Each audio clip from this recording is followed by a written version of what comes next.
15 मार्च के हिंदू एडिटोरियल्स में हम जानेंगे India decision to restrict sugar export reflect deeper structural issue in India. क्यों इंडियन भारत सरकार ने शुगर को एक्सपोर्ट बैन कर दिया है। शुगर पे बैन करना एक बहुत बड़ा चैलेंजेज होगा इंडिया के food security sugar security management के लिए बहुत ज़्यादा जरूरी है। India is one of the largest producer and consumer of sugar. Bharat दुनिया में सबसे बड़ा प्रोड्यूसर के साथ साथ कंज्यूमर है शुगर का। The sugar industry occupy strategic position India economy. Sugar का जो पोजीशन है अपनी इकोनॉमी के लिए बहुत ज़्यादा इंपॉर्टेंट है, जो रूरल एरिया में कंट्रीब्यूशन करता है एग्रो बेस्ड राइस। शुगर सिर्फ एक खेती के लिए किसान के लिए क्रॉप ही नहीं है, ये छोटे छोटे एग्रो बेस्ड इंडस्ट्री को सपोर्ट करता है जो मिलियंस ऑफ एम्प्लॉयमेंट इंडिया में रूरल एरिया में देता है and a source of ethanol product. Sugar ethanol production के लिए भी आता है। When India impose restriction of sugar, जब से इंडिया ने इंपोज किया है restriction of sugar, this is not merely trade policy, एक तरीके से ट्रेड पॉलिसी नहीं पर इंडिया के food security inflation control formal warfare और रिसोर्सेज का किस तरीके से आज हमारे देश में भी शुगर कम है उसको मैनेज किया जाए। The restriction of sugar is for balancing between domestic consumption, एक तरीके से बैलेंसिंग और कंजप्शन का। India often experience fluctuation of sugar production, India के पास शुगर प्रोडक्शन मानसून में चैलेंजेस है, क्लाइमेट चेंज की समस्या है, पेस्ट अटैक की समस्या, regional disparity in the years of lower. पर आज इन सालों में देखा गया है कि लोअर प्रोडक्शन है restricted.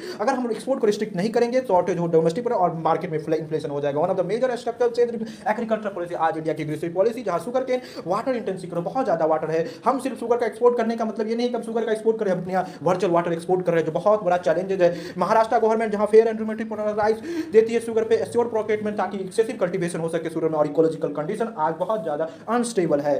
They are excessive cultivation the create disturbance in cropping pattern. The export restricted also, export का रिस्ट्रिक्शन होना शुगर का फूड सिक्योरिटी के लिए इंपॉर्टेंट है। Sugar is not a stable food grain, एक तरीके का स्टेबल फूड ग्रेन नहीं है, एक तरीके का हाउस होल्ड फूड इंडस्ट्री के लिए इंपॉर्टेंट है। राइजिंग शुगर प्राइस, अगर राइजिंग शुगर प्राइस हो रहा है, बहुत बड़ा इन्फ्लेशन इंडेक्स है और इंडिया के डोमेस्टिक सप्लाई को मेंटेन करने के लिए बहुत ज्यादा जरूरी है। Another dimension role of ethanol blending, आज जिस तरीके से इथेनॉल ब्लेंडिंग की समस्या है, India ethanol blending programme E20 programme एक बहुत बड़ा शुगर डिस्ट्रेस इंडिया में पैदा कर रहा है। Issue further reflect weakness of global commodity trade, किस तरीके से इंडिया का global trade community management challenge हो रहा है। India is often criticised sudden export में, इंडिया को क्रिटिसाइज किया जाएगा पूरी दुनिया में कि क्यों आप शुगर को बैन कर दिए। Such action will be uncertain among the importing nation, जो इंपोर्टिंग नेशन है जिस देश पे बहुत बड़ा चैलेंज होगा। India argue domestic warfare, India का मानना है कि हमारे अपने लोगों की वारफेयर करने के लिए बहुत ज्यादा जरूरत है। Sugar sector also burden mounting of due, sugar में शुगर सेक्टर बहुत बड़ा चैलेंज है कि आज मिल ओनर अपने फार्मरों को जो प्राइस है वो नहीं दे पाता। व्हेन एक्सपोर्ट डिक्लाइन, अगर एक्सपोर्ट डिक्लाइन होगा मार्केट में लिक्विडिटी होगा और payment of farmer challenge. Environmental sustainability another major concern, environmental का चैलेंज होना बहुत ज्यादा। Sugar cultivation soil degradation, sugar cultivation से सॉइल का बहुत बड़ा डिग्रेडेशन हो रहा है क्योंकि यहाँ पे